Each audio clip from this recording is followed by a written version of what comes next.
Téléspectateurs de la chaîne YouTube Jonas Lonkutumpa, la chaîne officielle, suivez désormais votre nouvelle émission Va et dis-leur.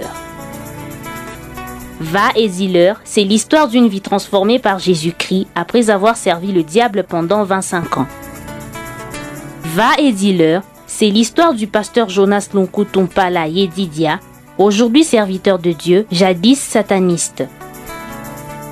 Hormis le témoignage du pasteur Jonas, plusieurs thématiques seront abordées dans différents numéros de cette émission. Pour ne rien rater, abonnez-vous sur votre chaîne Jonas Lonkutumpa, la chaîne officielle.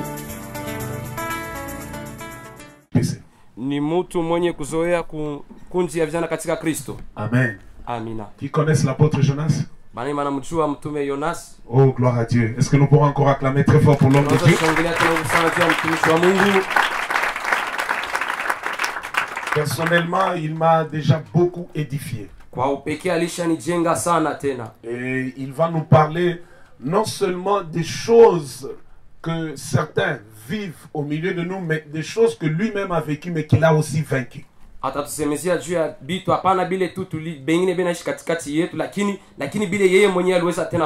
Et je crois que ça va encore ouvrir nos esprits. Et la grâce de Dieu étant sur nous, nous pourrons même vivre notre propre délivrance. Alors je vais inviter l'homme de Dieu. Pendant qu'il s'approche, est-ce que nous pourrons acclamer encore très fort à la gloire de notre Seigneur?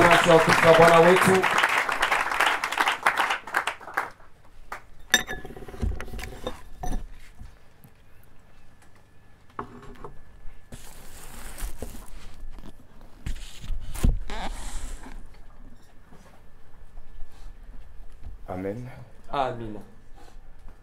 Mes bien-aimés dans le Seigneur, je vous salue au nom de Jésus-Christ. Pour une minute, nous allons nous incliner en prière. Tu vas dire, Seigneur, aide-moi afin que je vive une vie chrétienne victorieuse. Tu dois savoir, bien-aimé, que la vie chrétienne n'est pas basée sur la recherche de miracles. Mais la vie chrétienne elle-même, c'est une vie de miracles. Aujourd'hui, beaucoup de gens sont dans la distraction et cherchent les miracles. Le miracle, ce sont des choses qui doivent accompagner un enfant de Dieu. Le Seigneur a dit, voici le miracle qui accompagnera ceux qui auront cru. Oui, ce sont les miracles qui doivent nous accompagner. Pour que le miracle soit notre partage, il est vraiment nécessaire que nous puissions comprendre la vie chrétienne victorieuse. Alors tu vas dire au Seigneur, aide-moi afin que ma vie chrétienne soit une vie victorieuse. Élève ta voix. Prie au nom de Jésus.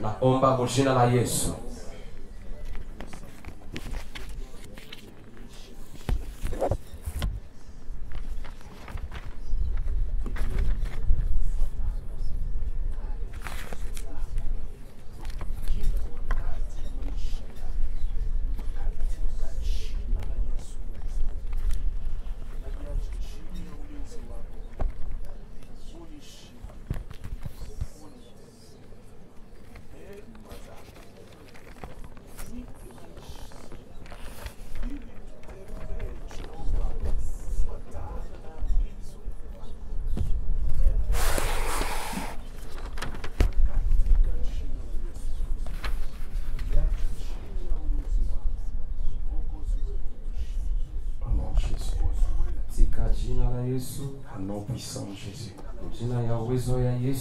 Merci Seigneur Jésus. Merci pour ta présence. Merci pour ce que tu vas réaliser au milieu de ton peuple. Merci pour ta visitation, Seigneur. Nous sommes là pour toi. Que la gloire te revienne car tu es Dieu. Au nom de Jésus-Christ. Amen. Amen. Avant de passer au message, et comme le savoir-vivre l'exige, j'aimerais commencer par ma présentation. Moi, c'est le pasteur Jonas Lunkutumpala. Je suis visionnaire et représentant légal de l'église évangélique Christ, notre salut et Christ en sigle. Je suis un homme marié et père de 5 enfants. Amen. Amina. Ce matin, si je suis là au-devant de vous, c'est pour vous parler de la part du Seigneur. Et je dis merci. Je dis merci aux organisateurs de cette retraite pour la confiance qu'ils m'ont accordée afin que je vienne parler de la part du Seigneur en ces lieux. Que le Seigneur vous bénisse. Nous allons prendre la parole de Dieu. Nous allons prendre la parole de Dieu. Lévitique chapitre 11 et le verset 45. Galates chapitre 5 et le verset 19 à 21. Nous allons aussi prendre Jude chapitre 1er, le verset 6. Ce sont ces 3 portions d'écriture que nous allons développer. Et le thème que nous allons développer s'intitule Comment être délivré de l'emprise des démons de la sexualité. Comment être délivré de l'emprise des démons de la sexualité.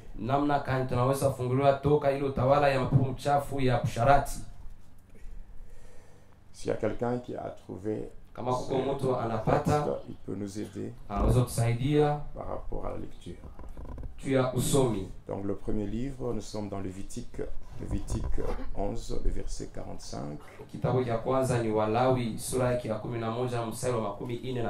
Le deuxième livre, nous sommes dans Galates chapitre 5, le verset 19 jusqu'au verset 21.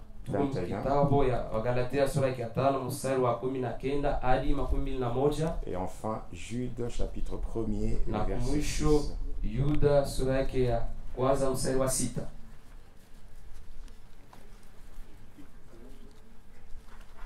Lévitique 11, 45.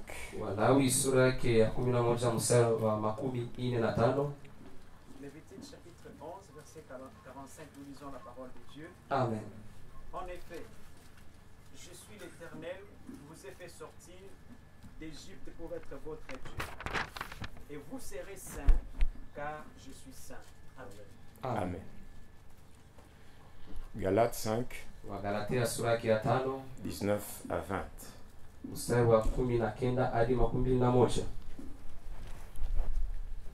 Galates chapitre 5, 19 à 20. 19 à 21. Les œuvres de la nature humaine sont évidentes. Ce sont l'adultère, l'immoralité sexuelle, l'impureté, la débauche, l'idolâtrie, la magie, les haines, les querelles, les jalousies, les colères, les rivalités, les divisions, les sectes, l'envie, le meurtre, l'ivrognerie, les excès des tables et les choses semblables. Je vous préviens, comme je l'ai déjà fait, ceux qui ont un tel comportement n'hériteront pas le royaume de Dieu. Amen. Amen. Et enfin, Jude, chapitre 1er, le verset 6. Jude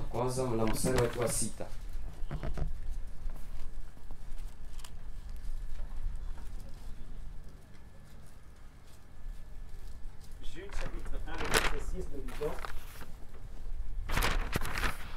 Quant aux anges qui n'ont pas conservé leur rang, mais ont abandonné leur demeure propre, il les a enchaînés éternellement dans les ténèbres pour le jugement du bon jour. Amen. Amen. Amen. Est-ce qu'on peut acclamer pour la parole du Seigneur?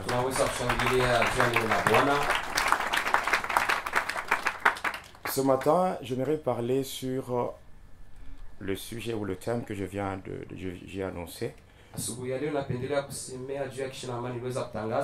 Comment être délivré de l'emprise de démons de la sexualité.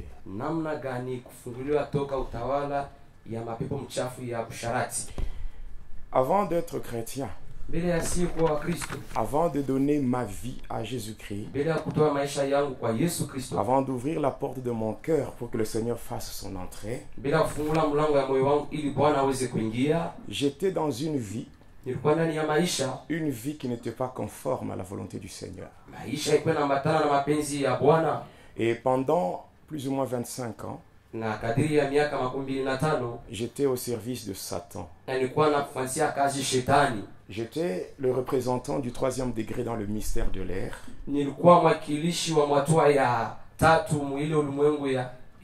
Et j'étais membre du gouvernement de Satan. Je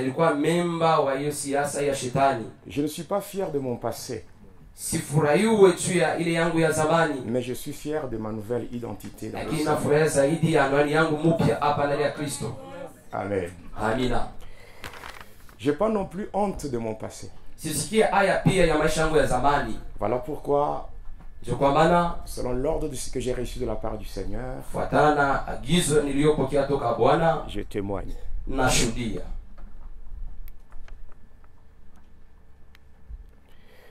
Amen. Amina. Je donne mon témoignage partout.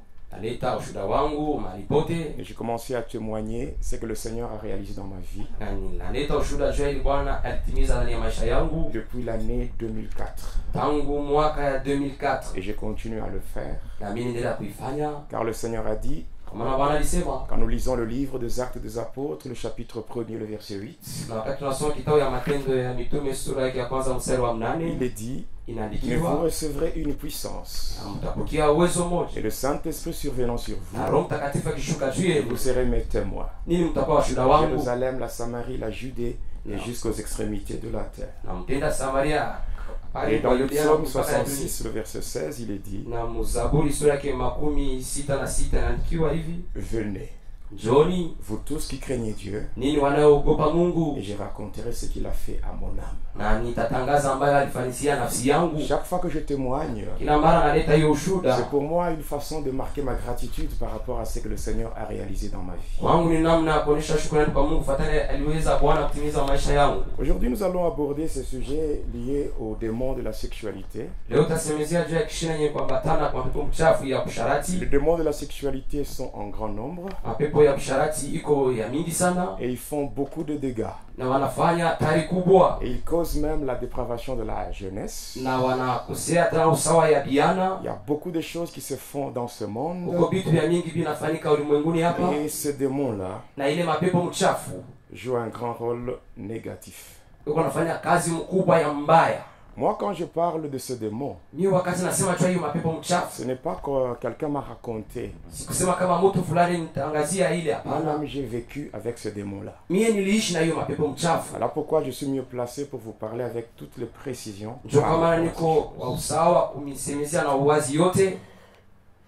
Amen. Amina. Quand j'étais agent de ténèbres, je m'étais marié dans le monde de Satan. J'étais marié dans le monde de Polion. c'est-à-dire la deuxième partie du monde de Lucifer. Manake sehemu ya pili ya ulimwengu ya ule shetani. Parce que le monde de Lucifer, kwa sababu ulimwengu ya shetani, on appelle ça le monde de Pandémonium. Banaita ulimwengu ya wale wa pepe uchafu. C'est un ensemble qui est divisé en 3 sous-ensembles. Ni umoja inakuwa vipande tatu. Il y a le monde de Tartarus. Kunakuwa ile sehemu ya Tartarus, le monde de Polion, sehemu ya Polion, et le monde astral. Na ile sehemu astral.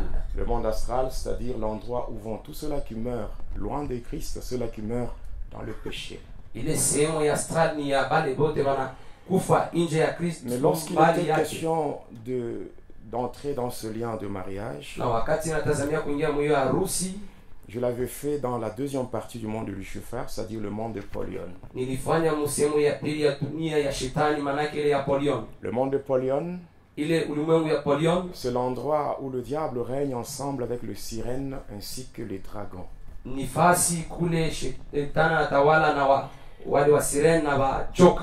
Dans le département de la déesse Maharashati, c'est là où je m'étais marié avec une dame de ténèbres.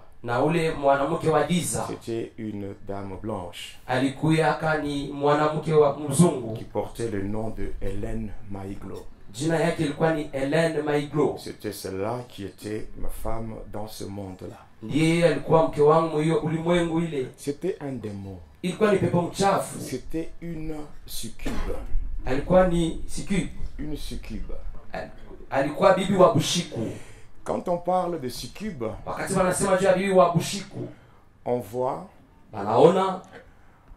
le démon qui se manifeste dans des songes érotiques. C'est-à-dire, quand on parle de songes ou de rêves érotiques, on voit le rêve dans lequel les êtres humains sont agressés sexuellement par le démon.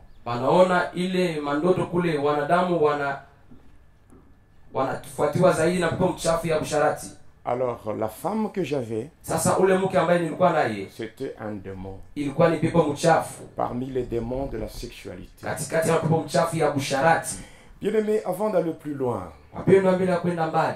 j'ai dit au début que la vie chrétienne, c'est une vie victorieuse. Alléluia. En lisant Romains 8 et le verset 37. La Bible dit,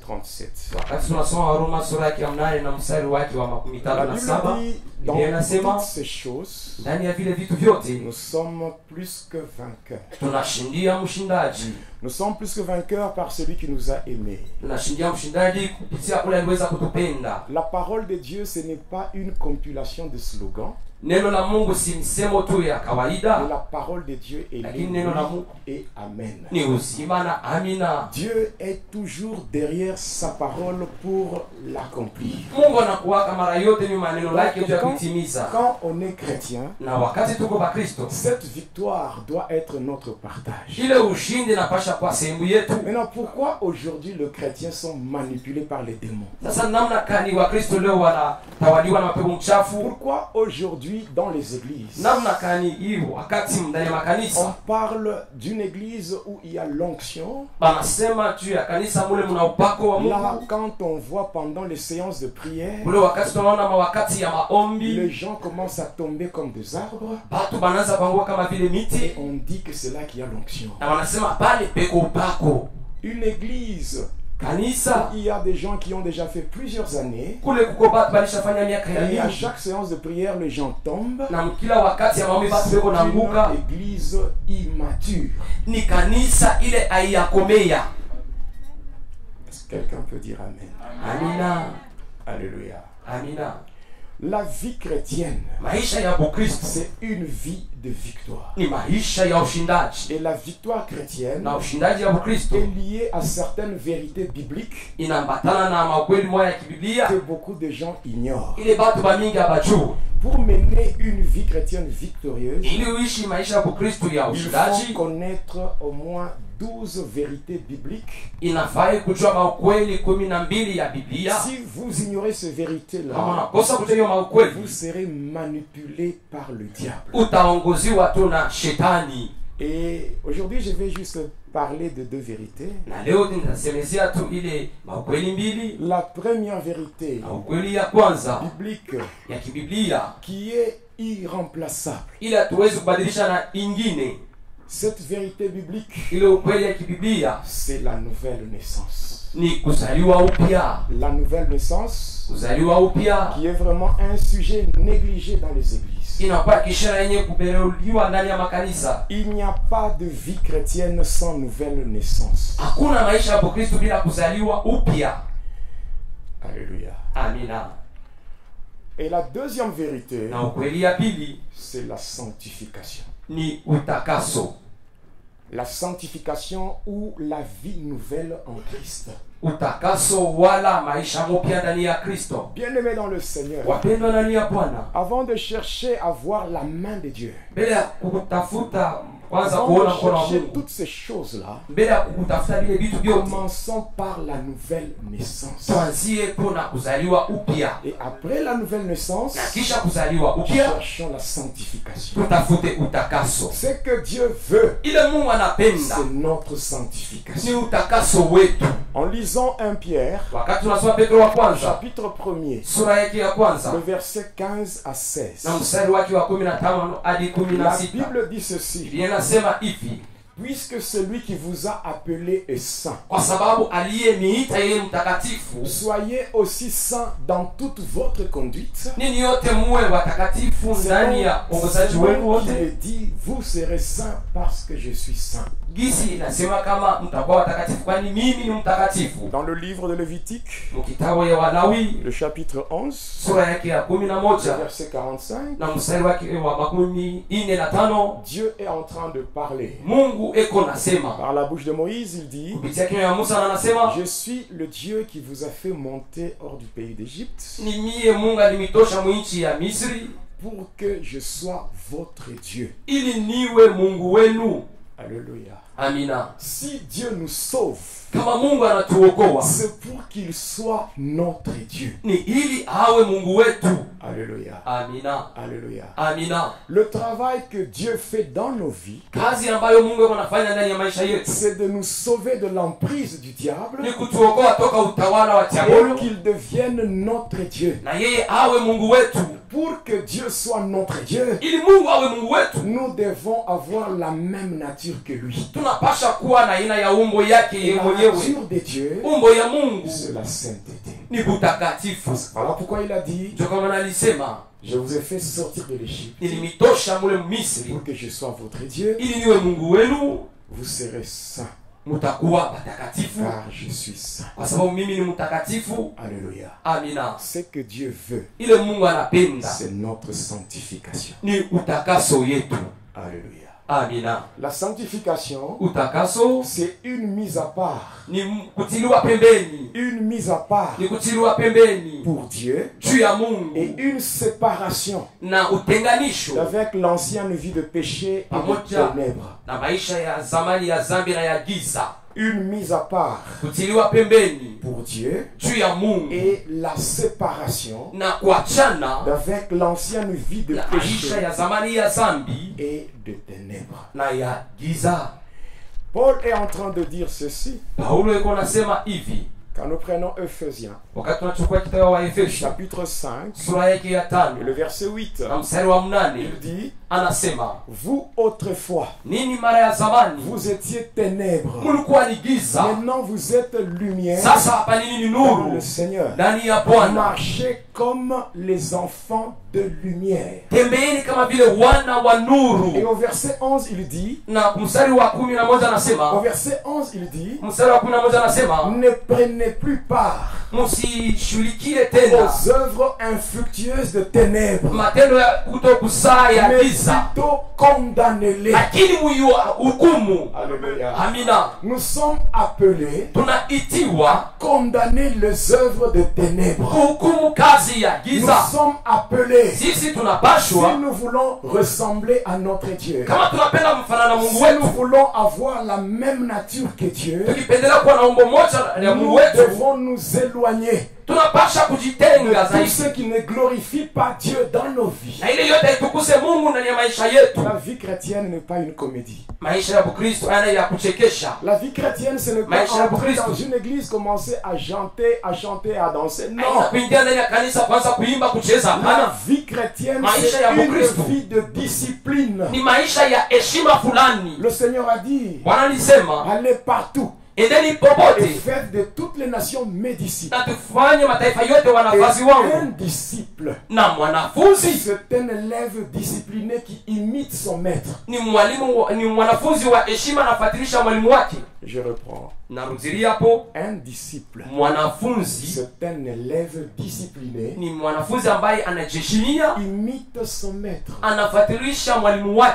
Alléluia. Amina. Alléluia. Amina. Lorsque on se sanctifie pour Dieu, lorsque on se consacre à Dieu, c'est qu'on doit se séparer de toutes les choses qui ont caractérisé notre vieille nature. Si nous étions des païens, nous étions dans des pratiques qui ne reflétaient pas la gloire de notre Dieu, lorsque nous devenons de chrétiens, ces choses-là doivent disparaître. Ces choses-là doivent disparaître. Si Dieu veut qu'il soit notre Dieu, c'est pour nous donner l'accès au royaume de Dieu. Mais en lisant Galates 5, on mentionne les œuvres de la chair. Ces œuvres-là de la chair sont aussi appelées œuvres de ténèbres. Et parmi ces œuvres-là, on mentionne l'immoralité sexuelle. L'immoralité sexuelle. Et on dit à la fin au verset 21 que ceux qui pratiquent de telles choses n'hériteront pas le royaume de Dieu. La vie sur la terre, c'est une préparation pour la vie éternelle. Nous sommes sur la terre afin de nous préparer à la vie éternelle. Pas une éternité où l'homme va se retrouver en train de passer son éternité en enfer. La vie éternelle qui consiste à passer son éternité dans la présence du Créateur. Bien-aimé dans le Seigneur, j'ai déjà vu l'enfer. Moi-même, j'étais emprisonné dans le séjour des morts. Bien-aimé, il y a des gens, quand on leur annonce la bonne nouvelle, pour changer, ils font semblant de croire. Ils font semblant de croire et ils croient qu'ils ont toute la vie devant eux. Écoute ce que la parole dit. Ne te vante pas du lendemain, car tu ne sais pas ce qu'un jour peut enfanter. Lorsque tu as l'occasion de changer, lorsque tu as l'occasion d'abandonner le mal, fais-le pour la gloire de ton Dieu. Fais-le pour échapper à l'enfer. Fais-le pour échapper au feu éternel. Qu'on ne vous trompe pas, l'enfer est réel. Alléluia. Amina. Alléluia. Amina. Parmi les œuvres de la chair, Katikati ya vitendo vya mwili, les œuvres que un enfant de Dieu doit condamner, vitendo ambayo mwana wa Mungu anapasha on kuhukumu, mentionne aussi Banandika l'immoralité sexuelle. ukosefu ya usawa ya tendo ya On ndoa, parle de l'adultère, banasema juu ya on busharati, parle de l'impudicité. banasema juu ya ile busharati. L'impudicité qui est synonyme de la fornication. Ile busharati inatazamia bala baingia ndani ya ndoa. Et aujourd'hui, je vais parler sur les démons de la sexualité. Leo nitasema juu ya pepo mchafu ya busharati, Le démon, donc les démons qui poussent les hommes à l'immoralité sexuelle. pepo mchafu inasukuma watu kusefu ya usawa ya tendo ya ndoa. Donc, cet enseignement va tourner autour de 3 points. Manaki mafundisho itakuwa kando kando ya manukta tatu. Le premier point, Nukta ya kwanza, nous allons parler d'abord des démons de la sexualité. tasema kwanza juu ya pepo mchafu ya busharati. Qui sont-ils? Ni banani Ces démons-là. ile mapepo mchafu? Qui sont-ils? Iko nini? Après, nous allons parler de différentes catégories de démons de la sexualité. tutasema juu ya aina ya kuachana ya mapepo mchafu ya busharati. Donc, les différentes catégories des démons de la sexualité. Manake aina ya kuachana ya mapepo mchafu ya busharati. Les différentes catégories des démons de la sexualité et leurs manifestations. Aina ya kuachana ya mapepo mchafu ya busharati na Comment- kuonekana kwao. Comment ces esprits se manifestent. Namna gani na pepo mchafu inatumikaka. Et enfin, Na kumwisho nous allons parler tutasema comment être libéré namna gani kufunguliwa de ces esprits-là. toka ile mapepo Et mchafu. toujours en passant, Na kwa kupita je vais montrer les différentes portes. nitaonesha milango ya kuachana, Les différentes portes milango ya kuachana par lesquelles ces démons entrent dans la vie de l'homme. kupitia hiyo ile mapepo mchafu inaingia maisha ya mtu. Les portes d'entrée des démons de la sexualité. Ile milango ya kuingilia mapepo mchafu ya busharati. Je commence d'abord par une approche définitionnelle. Minaanzia kwanza kuleta Qui sont, ile maana qui kufatana na sont kamusi. les démons de la sexualité? Mapepo mchafu ya busharati ni nini? Les démons de la sexualité, Mapepo mchafu ya busharati ce sont des anges déchus. ni wa malaika wale walitupiwa pamoja na shetani. Des anges déchus qui ont perdu leur statut Wa malaika walipotesha ile anwani yao ya mbingu en raison de leur penchant prononcé sur la sexualité et la luxure. gisi waliweza kutegamia ile pia busharati. Je reprends. Na ruziri yangu Les démons de la sexualité, pepo mchafu ya busharati ce sont des anges déchus ni bale ba malaika balitupiwaka na shetani toka mbingu, qui ont perdu leur statut balipotesha anwani yabo en raison de leur penchant prononcé kufuatana na vile balitegamia na tangazo yabo sur la sexualité kwa ajili ya busharati et la luxure. na ile La luxure. la luxure. Et pour satisfaire leur envie, Na juu ya kufurahisha mapenzi yabo ils courtisent sexuellement les êtres humains. banafuata kwa kawaida wanadamu. Et comment est-ce que ces démons se manifestent? Na namna gani ile mapepo mchafu iko naonekana? Comment reconnaître la présence des démons de la sexualité dans la vie? Namna gani kutambua uwepo wa mapepo mchafu ya busharati maisha? Ici, vous allez m'excuser par rapport à certains termes que je vais devoir donner. Hapa mtanisamee kufuatana na tambuko ambayo ingie C'est juste mtaleta pour apporter beaucoup plus de lumière afin que nous puissions neutraliser l'ignorance. ni ili tuweze kuleta nuru ili ukose tena ujinga. L'ignorance, c'est la mère de la destruction. Ujinga ni mama yake ya warabifu. Osée 4:6 déclare Hosea, que le peuple sura ya de Dieu nne mstari wa sita. périt parce qu'il lui manque la connaissance. Inasema kama taifa ya Mungu inarabika kwa sababu inakosa ufahamu. Mais Jean 8:32 déclare: vous connaîtrez la vérité. Lakini Yohane 8:32 La vérité inasema vous affranchira. mutajua ukweli na ukweli itamtia katika huru. Alléluia. Amina. Alors nous parlons sur les différentes manifestations des démons de la sexualité. Sasa tunasema tu aina ya kuachana ya kuonekana ya pepo mchafu ya busharati. La première manifestation, Kuonekana kwa kwanza ce sont les songes ou le rêve érotique. ni mandoto ya mubaya.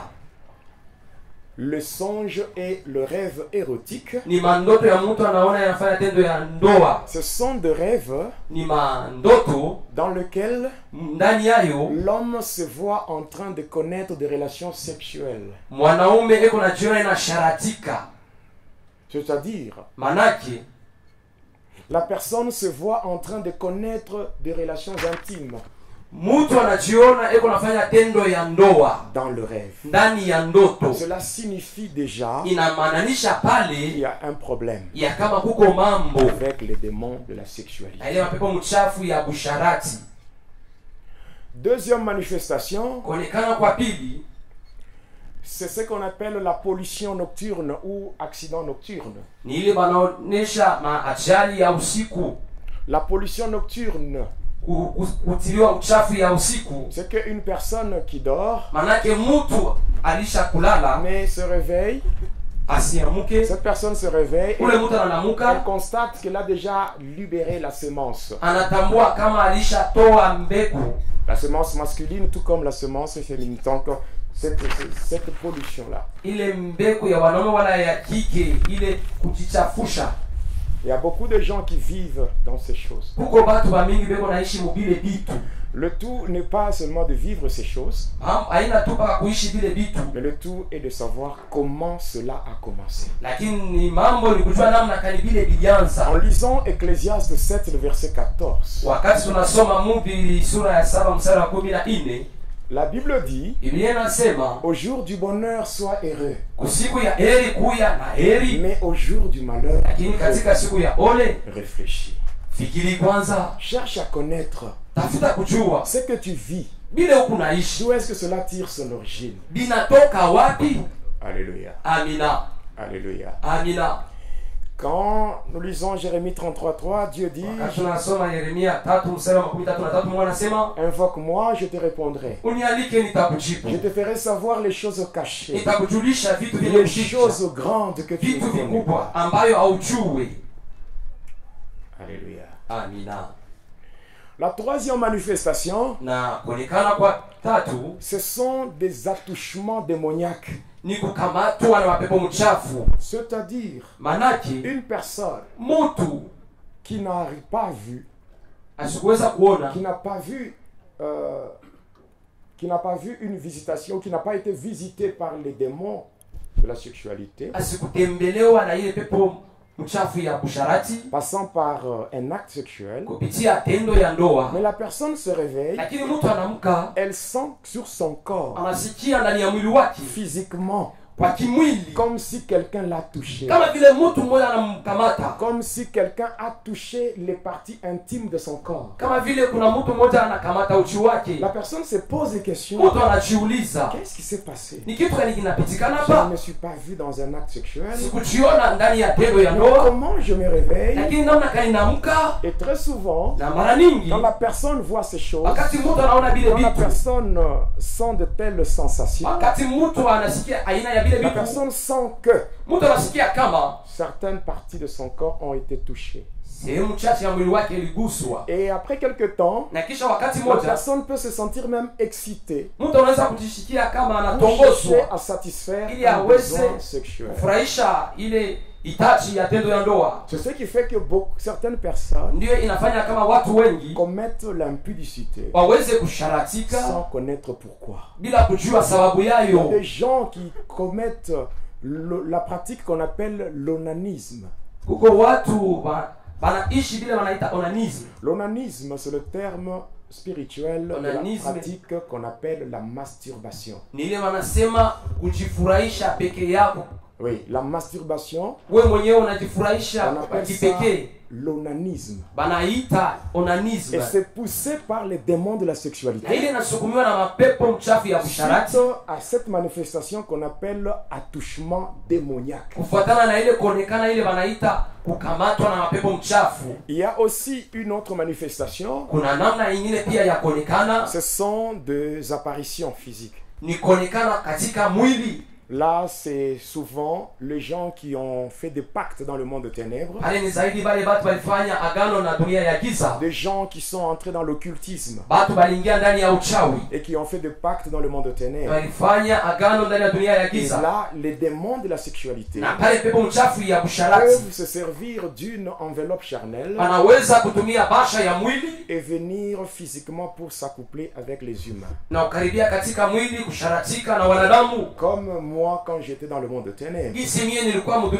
La femme que j'avais, du nom de Hélène, elle me rendait visite tous les jours père de la semaine. C'est-à-dire chaque mardi, chaque jeudi et chaque samedi, elle venait dans ce monde ici. Elle venait physiquement avec un corps de chair. Elle venait. Voilà. Là, ce sont les manifestations. Déjà, à partir de ces manifestations, quand tu vois ces choses, c'est qu'il y a déjà un problème avec les démons de la sexualité. Maintenant, passons à leur catégorie. Les démons de la sexualité sont répartis en 8 catégories. Il y en a 8. La première catégorie, ce sont les démons qu'on appelle les femmes et les maris de nuit. Les femmes et le mari de nuit. Quand on parle d'une femme de nuit, là on voit les démons. Les démons qui prennent la forme ou l'apparence d'un homme pour abuser sexuellement les femmes. Donc quand on parle de mari de nuit, ici j'attire votre attention. Un mari de nuit, c'est un démon qui prend la forme d'un homme et qui vient abuser une personne. Et la personne qui est abusée va reconnaître le visage. C'est un visage qui est familier. Donc tu es abusé sexuellement par une personne, par un homme, et tu reconnais son visage. Là c'est un mari de nuit. Et quand on parle de femme de nuit, c'est un démon qui prend l'apparence d'une femme pour abuser les hommes ou les personnes. Et la femme qui est abusée reconnaît le visage. Ou l'homme qui est dérangé reconnaît le visage. Là, on parle de femme et mari de nuit. Deuxième catégorie. La deuxième catégorie, ce sont les incubes.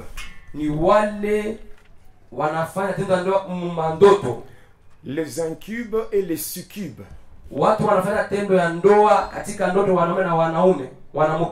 Quand on parle d'un incube,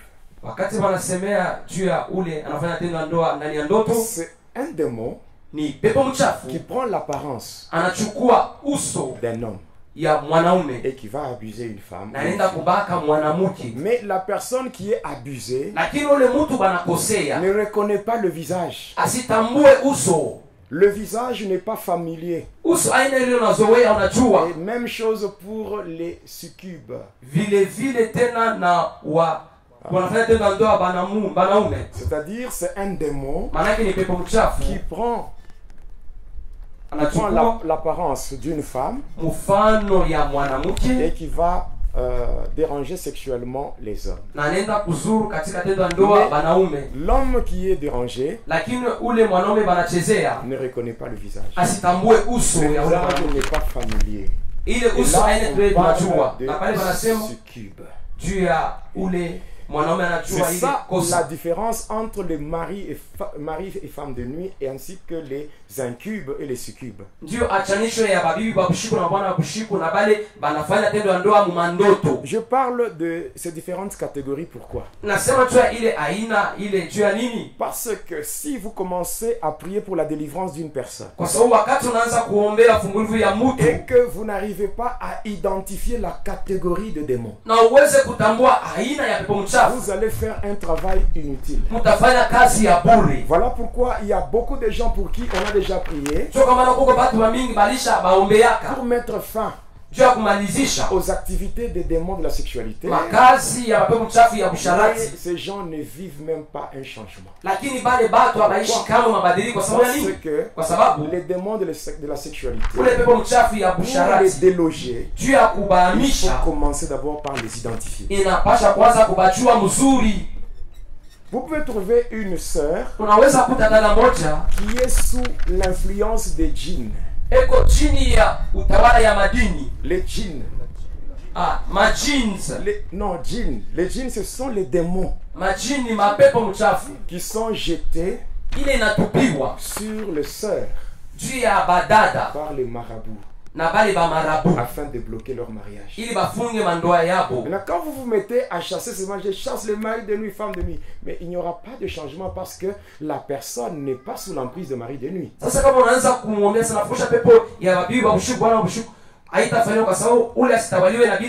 Beaucoup de serviteurs tombent dans des échecs dans ce domaine-là, parce qu'ils ne savent pas identifier d'abord la catégorie des démons. Voilà pourquoi nous sommes à la deuxième catégorie. Troisième catégorie. La troisième catégorie, c'est ce qu'on appelle le Lilith. Lilith, on appelle Lilith ou le spectre de la nuit. Oui, ce sont des démons aussi, qui ne sont pas à confondre avec le mari de nuit. Quand vous prenez la parole de Dieu dans le livre d'Ésaïe, Ésaïe 34, versets 13 à 14.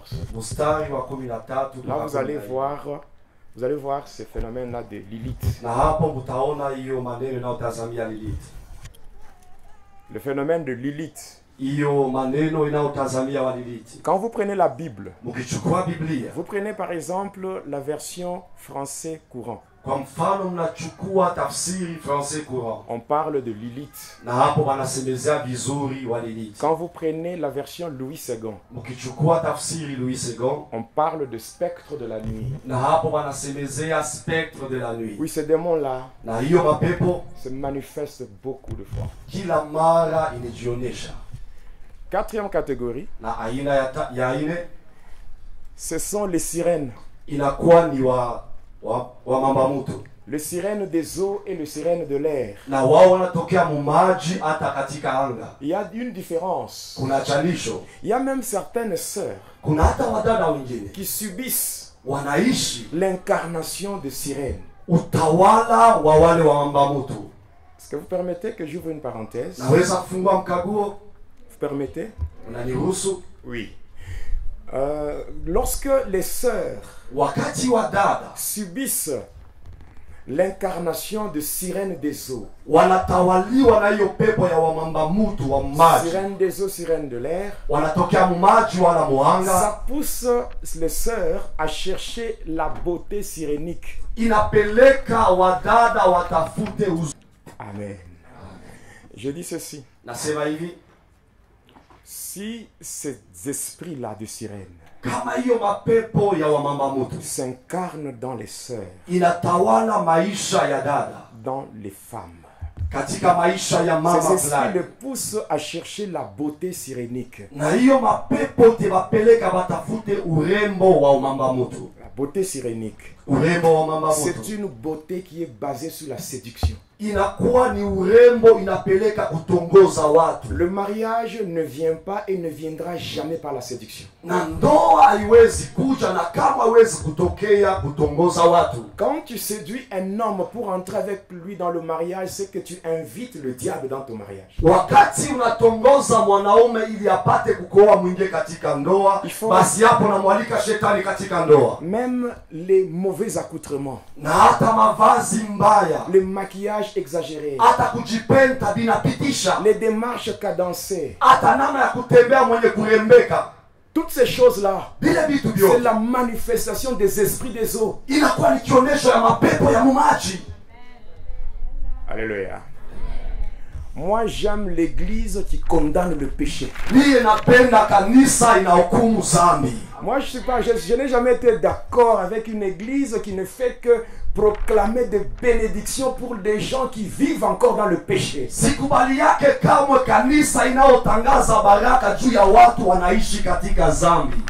Alléluia. Amen. Je dis en passant, l'évangile de la prospérité n'est pas de Dieu. Je sais très bien que beaucoup de gens ne seront pas d'accord. L'évangile de la prospérité n'est pas de Dieu. C'est une distraction. C'est les cultes de Baal. Et ça pousse Dieu à fermer son robinet. Et que les gens se retrouvent en train de vivre sous embargo spirituel. Avant de chercher les bénédictions, cherchons d'abord à vivre conformément à la volonté de Dieu. La bénédiction, c'est la conséquence du salut. Et même la prospérité, la prospérité dans les différents domaines de vie, a une condition. Alléluia. La condition pour accéder à la prospérité dans tous les domaines de vie, c'est le salut. Le salut, c'est le point de départ. La Bible dit, je souhaite que tu prospères à tous égards et que tu sois en bonne santé. Je souhaite que tu prospères à tous égards comme prospère l'état de ton âme. Aujourd'hui, nous voulons prospérer dans les différents domaines de vie, mais nous négligeons l'état de notre âme.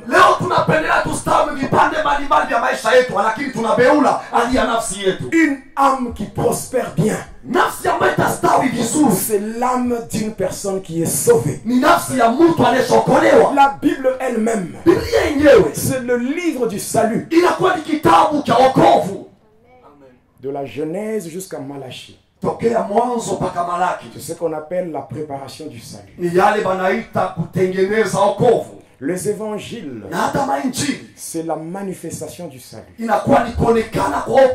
Les actes des apôtres, c'est ce qu'on appelle le salut est vécu. Les épîtres, c'est ce qu'on appelle l'explication du salut. Et l'Apocalypse, c'est le salut qui est révélé. Et à la croix, le salut est accompli. Voilà pourquoi le Seigneur a dit, tout est accompli. Mais aujourd'hui, il y a certaines bouches maladroites qui sont là pour tordre les Écritures, pour égayer les gens, pour qu'ils disent aux gens les choses qu'ils ont besoin d'entendre. Bien-aimés dans le Seigneur, l'œuvre de Dieu, c'est pas un spectacle. maneno ya ajabu mbele ya un watu. spectacle. Haiko tuziaka. Il n'y a que ceux qui ne connaissent pas Dieu Ni mpaka wale wamjue Mungu. qui se contentent de spectacles. Wanapendelea ziaka. L'œuvre de Dieu, Kazi ya Mungu. l'œuvre de Dieu, Kazi ya c'est Mungu. mettre sa vie en ordre. Ni kupanga sawa sawa Tu maisha mets yako. ta vie en ordre. Panga sawa sawa maisha Tu peux yako. annoncer des bénédictions, Wanaweza kutangazia baraka. proclamer des choses. Wanaweza kutangaza maneno kadhalika. Biblia Qu'elle inasema servirait à un homme itasaidia nini de gagner mwanadamu le monde awinde entier dunia si mzima au final kama mwisho ya yote perdait son âme. anapoteza nafsi yake. Faites attention. Tukebeange. Est-ce qu'on peut avancer? Tunaweza kwenda mbele. Est-ce qu'on peut saluer le Seigneur? Tunaweza kusalimia Bwana. On peut saluer le Saint. Tunaweza kusalimia Bwana. Et lorsque moi je sens la présence de Dieu, Nasikia hapa uwepo wa je sens que Mungu. Dieu va nous faire du bien. Nasikia kama Bwana Il atakutendea va nous mema. faire du bien. Bwana atakutendea Au mema. nom de Jésus. Mjina la Même Yesu. si tu as été victime des démons de la sexualité, Na hata kama ulitawaliwa na mapepo ya usaliti, mjina la les Yesu. démons vont voir leur règne terminé. Mapepo itaona kutawala kwao Parce que kutamalizika. dès que tu es là, Kwani vile uko pale, ton corps, mwili c'est wako le temple, inakuwa hekalu ya Roho Mtakatifu. Mwili n'est wako pas la demeure des haiko démons. makao ya Les mapepo. démons n'ont pas de pouvoir sur Mapepo toi. yana mamlaka juu Au nom yako. de Jésus. Mjina la Au nom Yesu. de Jésus. Mjina la Yesu. Je parlais de sirènes des eaux. Nalikuwa nasemezea wamamba mutu tokea maji. De sirènes des eaux. Wamamba mutu tokea maji. Oui. Lorsque tu vois dans le rêve, Wakati unaona katika ndoto, dans de rêve, katika ndoto, une femme qui a la queue de poisson, mwanamke anamkia samaki. ou tu es en train de cohabiter dans de rêves Au kunaishi katika mazingira ya ndoto avec des femmes ou des hommes ukunaishi na wanaume hata wanawake dans un milieu des eaux. pali moja panakuwa Tu te maji. vois dans des rivières, Unaona tu mtoni, te vois dans des fleuves, dans des unaona lacs. hata mabahari, hata mtoni kubwa. Là, ça signifie Pale inamaanisha la présence pana uwepo de sirènes des eaux. ya mamba mutu. Mais quand tu vas dans le rêve, Na kama unaona ndani ya la ndoto présence des femmes qui ont des ailes, uwepo ya wanawake wana mabawa, là, ce sont des sirènes de l'air. hapa inakuwa ni wa mamba mutu lakini wa anga. Faites attention avec le sirène des eaux. Tukebe angi na wa mamba mutu wa mumaji. Faites attention avec les choses fausses que certaines personnes mettent sur leur corps. Tukebe ange na vitu vibaya vile watu mbalimbali wanaweka katika mwili wao. Maquillage exagéré. Wanajipenda kwa namna moja ya kupitisha kipimo. L'amour de relation avec le leader. Na hata hiyo mapendo inamalizika kushirika uhusiano kati yao na viongozi. C'est-à-dire qu'une sirène, Nikusema mamba mutu, une fille, une personne mwanamke wala mwanadamu, qui a subi l'incarnation de sirène na yeye anatawaliwa na pepo ya mamba mutu, aura cet amour-là d'avoir des relations avec le leader. atakuwa na hiyo mapendo ya kupatana na viongozi. Vous allez voir même dans des entreprises, Mtaona hata makampuni des sœurs qui couchent avec leur patron, kuko wabinti weko na shakatika na washefu yao, des sœurs wabinti qui sont là pour pourrir la vie à certaines personnes dans les entreprises weko pale waozeshe maisha ya bengine makampuni parce qu'elles ont des relations avec le chef. juu weko na mapatano pamoja na viongozi. L'esprit là, des esprits des eaux, Ile mapepo ya pousse mumaji même certaines sœurs. inapeleka hata wadada wengine. Elle peut être dans l'orchestre ou dans la chorale. Anaweza kuwa katika Mais timu ya l'esprit waimbaji wala katika pousse kwaya, toujours à sortir ou à coucher avec son dirigeant, son conducteur. lakini wewe nampeleka sharatike atoke na kiongozi wake. Même à l'église, Hata ndani ya kanisa certaines femmes wanawake wengine qui ont besoin d'avoir des relations avec leur pasteur. wanapendelea washakatika hata na wachungaji wao. Ce sont des esprits des eaux Ni mapepo ya mumaji qui poussent les gens à faire de telles choses. inapeleka watu wafanye vitu vya vile. Il n'y a pas de joie. Hakuna furaha, Il n'y a même pas de gloire. hakuna hata utukufu. Lorsque tu tombes avec ton dirigeant. Unashakatika na kiongozi, Pourquoi? itasaidia Pour nini? avoir le trafic d'influence sur les autres. Unapenda utawale watu wengine, Et ça affaiblit l'église. na yayo inapunguza nguvu ya kanisa. Parce que ce leader-là, Yule kiongozi sachant qu'il a des reproches sur sa conscience, akijua kama dhamiri yake inamwamakia, ne pourra jamais condamner le péché parce que lui-même il est dedans. atahukumu tena dhambi kwa Et wewe mwenyewe ça kwa ndani, affaiblit l'église. na inapunguza nguvu ya kanisa.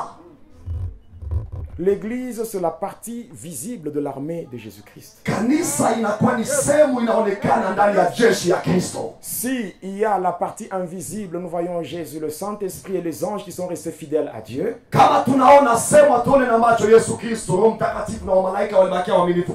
Mais la partie visible, c'est l'église. L'église qui a comme base la parole de Dieu et qui accepte la manifestation du Saint-Esprit. Pour rendre cette église passive, il y a l'infiltration. L'infiltration dans l'église des esprits de sirène incarnés dans les femmes et dans les sœurs.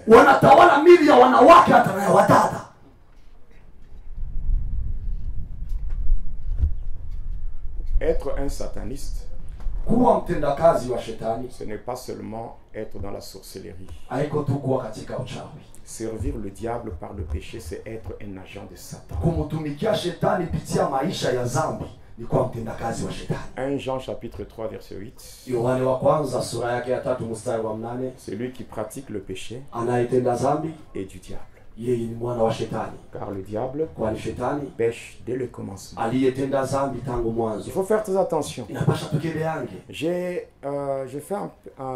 fait une marche en arrière. C'est un peu de reculer par rapport aux incubes et les succubes. Les succubes, ce sont ces démons-là qui se présentent avec l'apparence féminine pour coucher avec les hommes. Comme les démons n'ont pas la capacité de féconder, qu'est-ce que ces démons font? Ce sont les démons de la sexualité. Qu'est-ce qu'ils font? Ces démons-là peuvent voler la sémence masculine au travers des actes de relations sexuelles dans le rêve. Parce qu'en fait, quand tu te vois dans le rêve, en train de connaître ces choses, pour moi ce n'est pas le rêve. Ce n'est pas le rêve, c'est la réalité. Et au travers de cela, lorsque tu libères la sémence, cette sémence est volée par le démon succube. Et les démons succubes ont la capacité de se changer et de devenir des incubes pour aller vers d'autres femmes. Faire quoi? Pour déposer la sémence qui a été volée. Et c'est ce qui provoque des grossesses méchantes. Une personne qui est enceinte, une personne qui conçoit, mais qui souffre. À un moment donné, menace d'avortement. À un moment, il y a des saignements. Et souvent, ça aboutit à la naissance des monstres. Vous n'avez jamais entendu parler de ça? À l'hôpital, on vous dit, mais il y a une maman qui a donné naissance. Il y a beaucoup de malformations. Ce sont ces démons qui font ça. Non seulement ces démons font cela, au travers de semences volées et déposées dans d'autres personnes, ça provoque quoi encore? Les infections urinaires. Il y a des infections. Tu prends tout ce qu'il y a comme antibiotique. Mais ça ne s'arrête pas. C'est démoniaque. C'est démoniaque. Tout ce qui est comme infection ne prend pas fin par les antibiotiques. Il y a des infections urinaires démoniaques. Et ces mêmes esprits provoquent des odeurs. Des odeurs corporelles. Ce sont des odeurs corporelles démoniaques. Une personne qui dégage des odeurs. Elle ne comprend pas d'où ça vient. J'espère que vous avez déjà entendu parler de ces choses. On peut utiliser toutes sortes de parfums. Mais ça ne neutralise pas cette odeur. Ces mêmes démons-là, au travers de leurs activités, ils provoquent des furoncles. Des furoncles. Ça provoque aussi quoi? Des myomes. Les myomes, des fibromes, des kystes ovariens. Bien aimé dans le Seigneur, lorsqu'on te dit lève-toi, fais le combat. Fais le combat contre les forces du mal, contre le puissant de ténèbres. Bien aimé, ne fais pas semblant. Ne fais pas semblant. Nous passons à une autre catégorie. Le génie de forêt.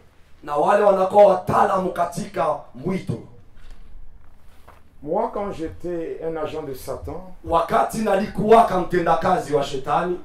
j'avais à mon service 406 légions de démons.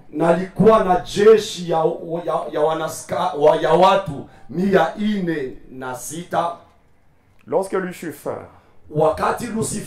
m'avait élevé en dignité, j'étais d'abord secrétaire de Lucifer dans le temple de Daïl qui est en Inde.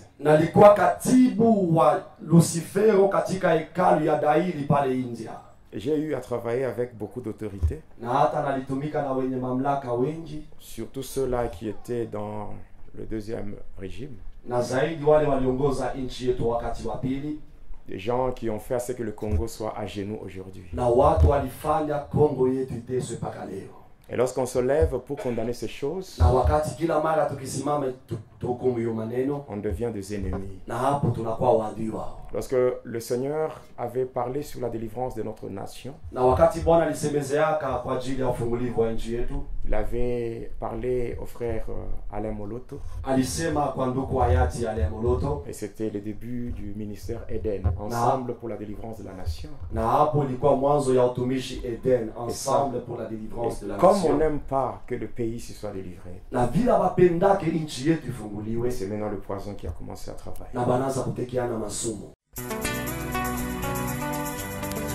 Téléspectateurs de la chaîne YouTube Jonas Lonkutumpa, la chaîne officielle, suivez désormais votre nouvelle émission Va et dis-leur.